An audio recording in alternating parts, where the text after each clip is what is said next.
and if you don't mind, the most pretentious English guy I have seen on film in a long time. I have spent my whole life waiting and reading and studying because I love to tell people that I have an entire skill set just waiting for the end of the world. Meanwhile, I'm 36 and have a bum knee, back, shoulder, other knee, basically everything. I'm falling apart. One thing I definitely am not is dangerous. And we can't say the same about the title character of this week's Quibi show, Most Dangerous Game.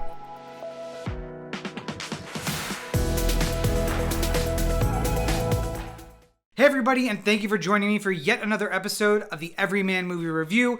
As you know from our previous episode, we're doing a special. I'm running through a couple of the Quibi shows to let you know whether or not it's worth your money for the platform, and if you grab it, what should you watch and avoid while you're there. This week's episode, Most Dangerous Game, the show that actually brought me to the platform and probably the one that I was the most excited about. So we're going to do a little bit of a review about what is this show, who's in it. Then I'm going to give you my overview and my thoughts, and we'll wrap it up with a should you watch it or should you skip it, and how does that affect my platform rating as a whole. Much like Quibi itself, these reviews are going to be short and sweet, quick bites. So let's get into it. Most Dangerous Game. Now, a lot of people don't know that there was originally a movie from back in the 30s, The Most Dangerous Game, and then there have been a lot of rehashings of this. I think there was a show in the 70s or 80s, but it's been done in movies a couple of times, and now it arrives in a new format on Quibi, Most Dangerous Game. But before we get too far into it, let's get through the pleasantries, shall we? Most Dangerous Game was directed by Phil Abraham. It was written by Scott Elder, Josh Harmon,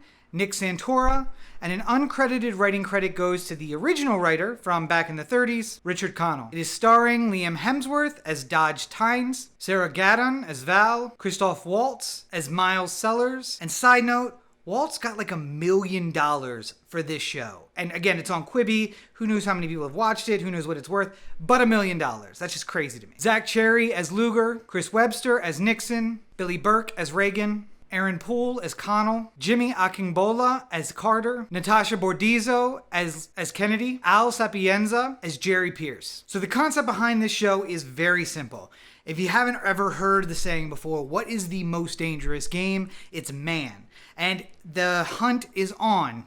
But who's the hunt for? Well, a few episodes, a lot of episodes ago, I talked about the movie The Hunt. And that was rich white people hunting other people for sport. Well, that's basically what you got, okay? Dodge Tynes is a vet. He's still in really good shape. He goes running incredible distances, things I can't even imagine.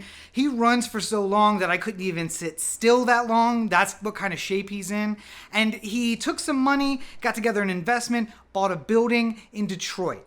But the economy turned, and now all of his equity and a lot of his friends' equity is stuck in this building he can't seem to get rid of. And no matter what he does, no matter who he tries to sell it to, no dice, he's stuck with it. And now he's got a little bit of injuries, some PTSD left over from being in some unclear war. I'm assuming Iraq or Afghanistan, but it's never really made that clear. And it doesn't bother him. He takes some pills for it, but eventually he passes out in the street and he goes to get checked out and he's dying. Oh, guys, he's dying. So all of these expenses, having something to leave behind.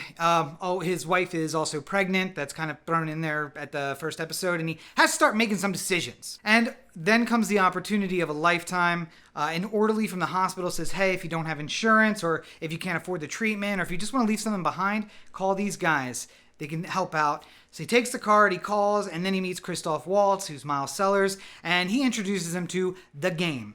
And the game is 24 hours, you are the hunted. You don't know who are the hunters. You don't know how they're coming at you. There are very few rules. They can't use a gun. I think that's really the only rule. They can't use the gun. You have to carry this phone and nothing else on you when you start. You can't have any money when you start. The phone at the top of the hour will show your location for 15 seconds. That's the only clue that the hunters get. So if you can stay far and away from them for the whole 24 hours that you're basically on the run the whole time, you win. When we start the game, you get 50,000.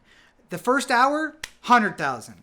Second hour, 150,000. And then it grows exponentially from there. I think the eventual amount is like 24.2 million is what you can get if you survive all 24 hours. Now he says, that's in theory because no one's ever made it that long. Of course, no one's ever made it that long. And Dodge says he can't do it. But after some thinking and staying awake all night and being kind of trapped in this bad situation and one last try of getting rid of the building and failing, he decides to take him up on it. They meet at a diner. He says, how's this work? Christoph Waltz smiles, pats him down, gives him the phone, takes his phone and says, the game's on. Beep! And you're off. He says you have 1 minute to get a head start. You can spend that looking at the faces here in case the hunters are here, but maybe they're not. Or you can run and never stop running. And then, he does. And what follows, that's basically the first 2 episodes. And again, this is, 9, 10, 12-minute episodes. So there's this thing about action movies. And a lot of people don't know this, but they do inherently. Something happens in a action movie every 4 to 5 pages, and something action-filled happens every 9 to 10 pages. And generally speaking, the rule is a page is a minute. So every 4 to 5 minutes, we're moving the story forward. Every 9 to 10 minutes, action scene. That's what makes an action movie that people like. The Fast and the Furious recipe, that's it right there, right? So when you break down a 2-hour-long movie into 9 or 10-minute bites, essentially what you have is the very beginning of an action scene, cliffhanger to the next episode. And I gotta say, cliffhangers. Lots of cliffhangers. I wanted to binge the whole thing, and a lot of frustration I've heard around about Quibi is that if you watch from the first episode, they make you wait till the next day. They were doing day-on-day releases, so episode 1 on Monday, episode 2 on Tuesday, episode 3 on Wednesday. And I would get frustrated if I had to wait after the cliffhangers that they left us on for another day to watch an episode. Yes, it would have been horrible. Now, I watched it months after the fact, so I got to watch the whole thing back to back. That was pretty good. And the cliffhangers made me want to roll into the next episode and see what was coming up. And even though some big things happen, they always seem to find a way to up the ante. And, I'm not going to do any spoilers for these short episodes. I'm not going to tell you what happens. But, if you like action movies, this is definitely going to be for you. It is the best kind of action movie where it's almost as if those episodes are small movies in their own that are it's Law and Order. Over the course of a season, we see our characters develop along their own personal storylines, but each individual episode kind of stands on its own.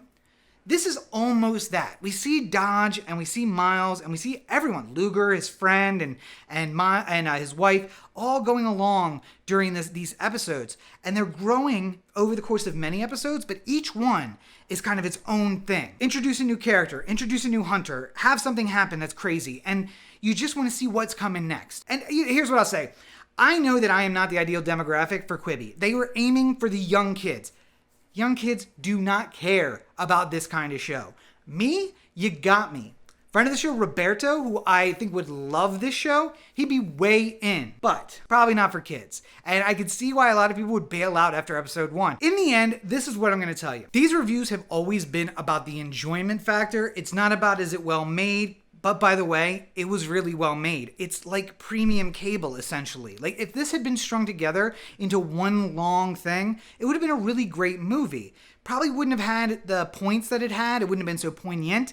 But it would have been a really fantastic movie. Broke it down into digestible portions. And, I was getting ready for work in the morning when I watched through this. And I was able to, watch an episode and, be like, I want to watch the next one, but pause, let me get in the shower. Come out of the shower. I'm going to watch another episode, another 9 minutes, pause, let me go brush my teeth, while I was having my breakfast. Then I pause and go brush my teeth and go do all that stuff and come back to the next episode. It gives you those breaks, places to stop. And if I had been Ubering to work, I could have finished an episode, bam, stop. Go down, meet my Uber, hey, how you doing? Yeah, great day, all right, headphones in. Watch another episode. And without trying to remember where I was in the show or did it not exactly save, I know, episode 3, got to go into episode 3. That's where I am. And they do like a little bit of a summary right at the beginning, which you can skip if you want to. But I loved consuming it this way. And I think that there's something about that Quibi short episode thing that it speaks to me. Maybe it's the last vestiges of my youth and being that kid who loves TikTok and that stuff. But the content itself spoke to me as like, I needed to be good. I needed to have a good script. I needed to have a good story and good acting. And it had all of that too. So maybe Quibi is a platform just for me. If you like action movies, if you like seemingly non-stop action, If you don't mind a little blood, if you don't mind some hand-on-hand fighting, and if you don't mind the most pretentious English guy I have seen on film in a long time. If you watched Hamilton on Disney Plus and you liked King George, you're going to like this English guy, but he's pretentious in that way that, like, you love him, but you hate him at the same time. They got that. I think if you like that kind of stuff and if you like action, you're going to like Most Dangerous Game on Quibi as well. So if you get the platform, I think the free trial is off, but it's $4.99 a month and you can cancel at any time. So get a month, check it out. Make sure you take the time to check out Most Dangerous Game. And while you're surfing around the web on your phone, why not take the chance to look at my YouTube channel, youtube.com/Rob Cheek. You're most likely already there. I got a ton of other content on here that you're not going to want to miss. The vlog videos, I have the parodies that I've been working on and more of those coming in the future. And if maybe none of that's your style, then check out @RobertNCheek on all your social networks. Go to robertncheek.com. Lots of content all over the place for you. And all meant for your mobile platform, just like Quibi. Of course, you can find more of the Everyman Movie Review at Everyman Movie, everywhere on the web. All those links will be down in the show notes below, as well as a link to find Most Dangerous Game on Quibi. So thank you guys for joining me for this episode. I hope that you enjoyed it and that it maybe guides you a little more about whether or not you should check out Quibi as a platform and Most Dangerous Game. Take care of yourselves and each other. Have a great week, everybody.